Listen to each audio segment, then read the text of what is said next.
So if Ginni Thomas is actually subpoenaed, and let's say that she either decides to comply, which she's indicated she won't, or that they actually sick Merrick Garland on her as they did with Steve Bannon, and maybe she actually does come and testify. Well, what can we learn about? Well, a few different things. One, we know that she was sending text messages throughout November, December, and January to basically all of the people involved in the attempt to overturn the election. The first of 29 messages, this is just between her and Mark Meadows, was sent 2 days after the election. She sent him a link to a YouTube video titled "Trump Sting with CIA Director, the biggest election story in history, QFS blockchain." Oh, well, if it's on the blockchain, then there's clearly something to it. So this gives you an idea of what she was doing in those days. The video she shared with him is no longer available on YouTube, but Thomas wrote to Meadows, "I hope this is true. Never heard anything like this before, or even a hint of it. Possible?" And who among us hasn't gotten text messages like this? Perhaps from someone you went to high school with who has changed since then. And that's who she is. Now, when a few more days go by, about a week, November 10th, news organizations are predicting that Joe Biden's the winner based on state vote totals. And more of the country is accepting that that's the way the election actually went. Thomas wrote to Meadows, "Help this great president stand firm, Mark," with 3 exclamation points. "You are the leader with him who is standing for America's constitutional governance at the precipice. The majority knows Biden and the capital L left is attempting the greatest capital H heist of our capital H history." So it's serious, non-deranged stuff. These are the text messages you send to people in the White House and all of that. Meadows wrote to Thomas a couple weeks later, said this is a fight of good versus evil. This is him writing to her. He apparently knows the sort of language to use with her. "Evil always looks like the victor until the King of Kings triumphs. Do not grow weary in well-doing. The fight continues. I have staked my career on it. Well, at least my time in DC on it."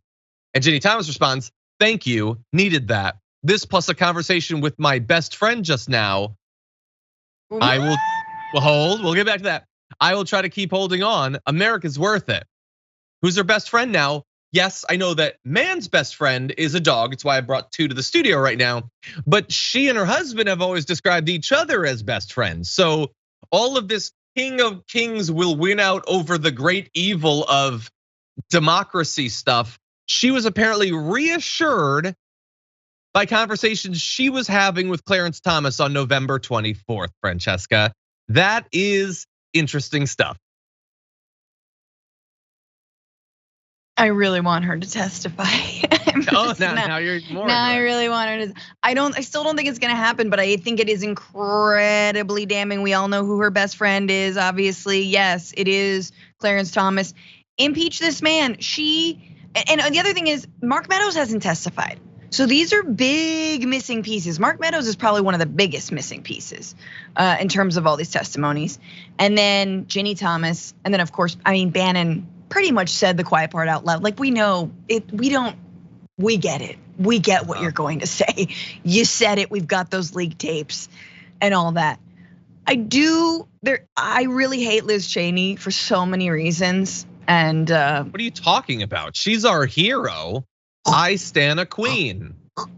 Sorry, I was just reading everything that I've read on Twitter. Yes, but I do think that if she is going down, which she might be in Wyoming, I love that this might be her like Angela Bassett moment of like throwing the match behind her and like the car explodes, waiting to exhale, whatever. I do get that reference. Or is it how Stella got her groove back? I don't know, guys. Where is that meme from?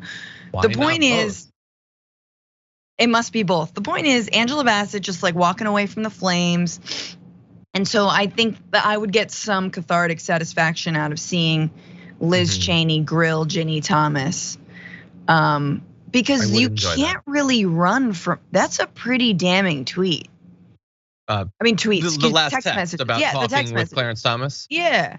And again, like, we always wonder with these people, to what extent is it lying? To what extent is it crazy?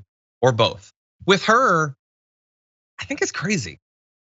I don't think that, because she's sending those messages to Mark Meadows. She doesn't need to lie to Mark Meadows. Mark Meadows is involved in the plot to end American democracy. Like, I think she's she's like Marjorie Greene. She's one of those people that like, no, when they're posting that stuff on Facebook, they really mean it. They mean it as much as you mean anything. So I guess bring her forward. Ginni doesn't want to be Marjorie Taylor Greene. Do you know what I mean? Ginni doesn't want to be Lauren Boebert. Ginni wants to be behind the scenes, pulling the strings on Clarence Thomas's, robe. That's ugh. But that's what she wants to be doing. So it is interesting to see, like, in the light of day, how does the QAnon mom behave? Will she own up to the crazy, or will she disown the crazy and again join the side of reality? Yeah, no, she's falling crazy. Be careful, by the way, when you pull Clarence Thomas's robe strings. It can open up unexpectedly. Anyway, also, dude, no pants on the bench. That's his right. He's a Supreme Court justice.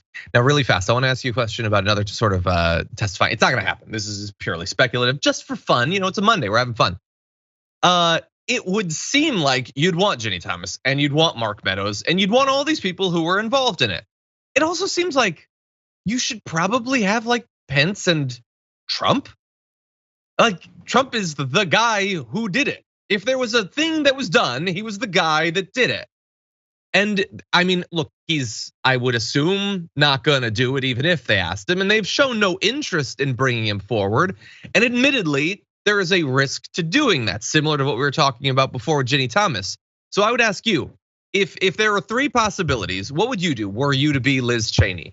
Don't ask Trump, ask him to testify behind closed doors and possibly release some video from it, or have him testify prime time, live, being broadcast on C-SPAN.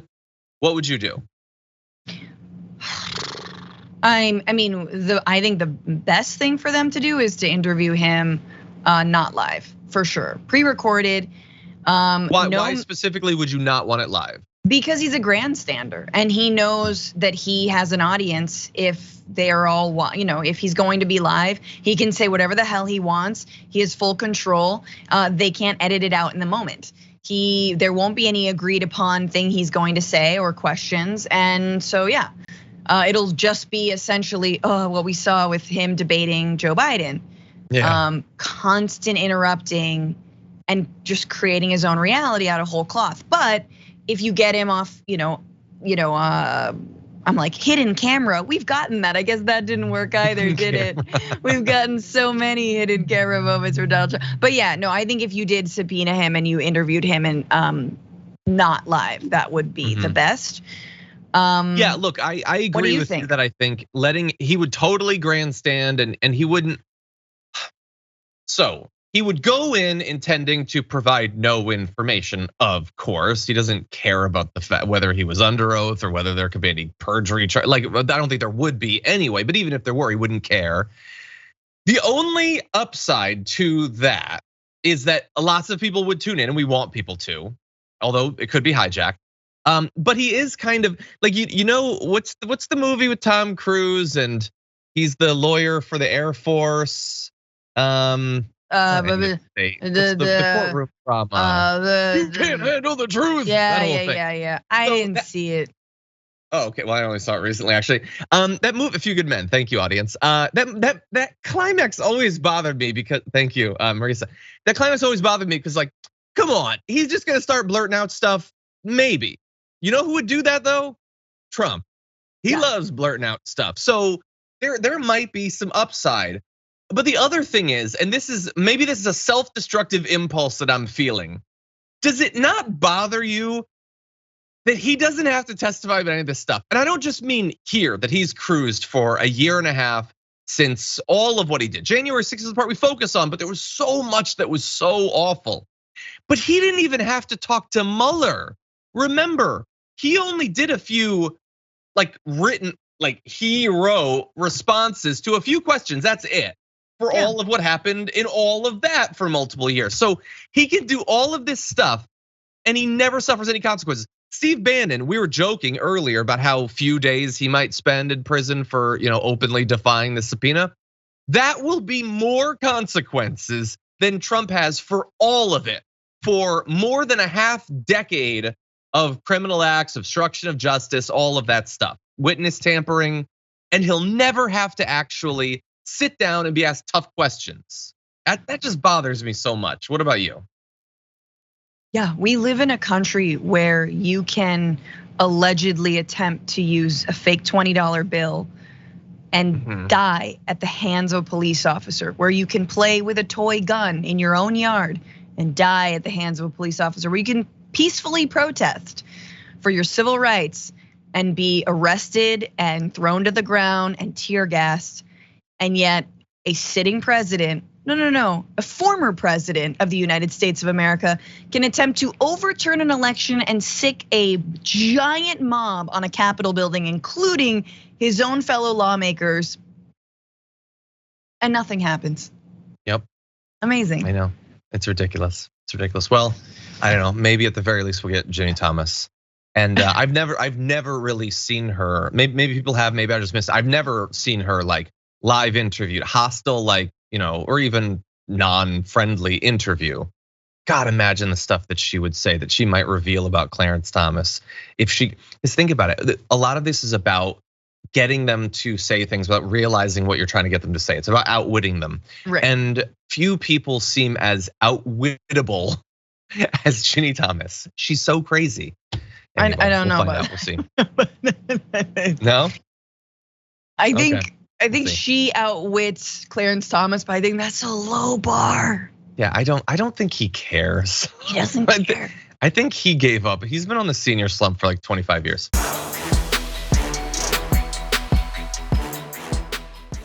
Check out the Damage Report podcast each day, wherever you get your podcasts, whether Pocket Casts or Stitcher or iTunes.